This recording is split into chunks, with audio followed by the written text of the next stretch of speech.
This is day 8 of self-isolation at home, working from home. But this is a catch-up video for, the COVID-19 virus and World Water Day. But we'll have more after this. Can you say agua? Agua, yeah!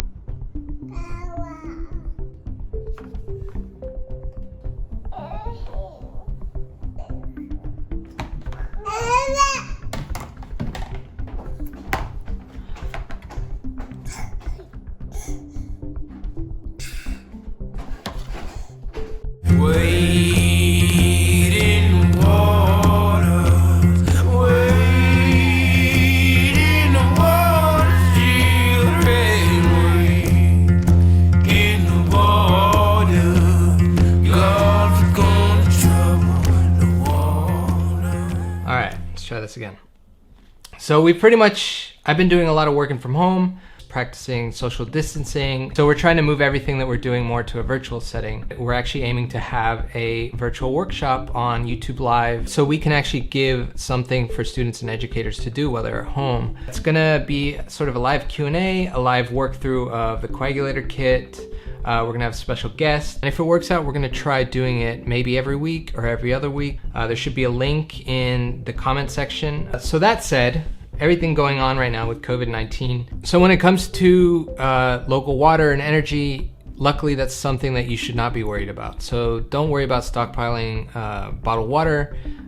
Your water is going to be coming through the tap. I've really just been seeing some amazing DIY community efforts. Citizen scientists, everyday engineers, or just regular people trying to see how they can help give back and do something for the community. They want to be able to do something while they're at home. Some medical staff have actually shared how they can make one ventilator work for 4 people, which I thought was fascinating. I'll share a couple in the comments. One of the things too is, things are happening with the toilet paper apocalypse or whatever. If you're looking for alternatives to toilet paper or something to reduce the use of your toilet paper and wet wipes, you may want to consider something like this. This is a very popular thing in many parts of the world except for the United States, but this is just a little nozzle shower, just like what you'd have at a sink. And this is one way that people actually wash themselves after using the toilet. This is about $20 maybe. On Amazon, there's various versions of this, and then there's also another option. This is a mounted bidet, and it costs about $30 also. So this might actually be something that can reduce the amount of wet wipes and things that you're using. And in the future, I actually thought about a video thinking about, does this reduce the stress on water treatment if people are using less wipes because they are using just water instead. I will add links to these products or similar products that you can get on Amazon in the comments. Oh, I didn't even talk about the hand sanitizer. Okay. There was a really interesting Pop Science article that shared how to create 2 different versions of hand sanitizer. One suggested by the World Health Organization, and another one that was a little bit simpler.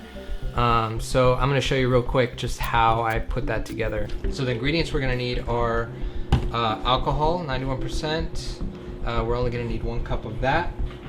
We're gonna need aloe vera gel. We're gonna need about half a cup of that. And then just some tea tree oil. It says about 15 drops of that. And I got each one at Walmart. And some of the tools that will be helpful to mix everything are Pyrex measuring cup or a mixing bowl of some kind, another measuring cup, something to stir it with, something to put it in, and I got containers here from the dollar store. So we're gonna need about a cup of alcohol. Alcohol can be hard on your skin, so aloe is going to sort of help counteract that. Half a cup.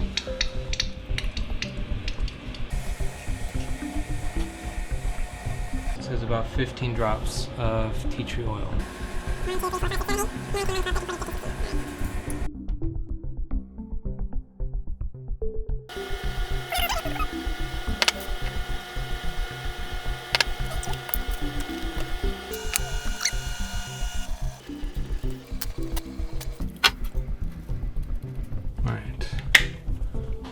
this out. This is a little watery, not gel-like. Let's try with a spray bottle. I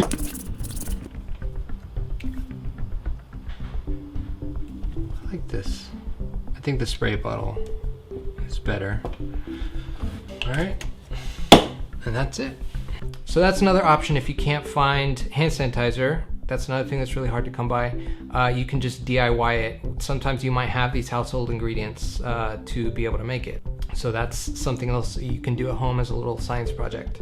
So some updates. We were at Confluence recently, and students got to show off different innovations that they applied to the coagulator kit.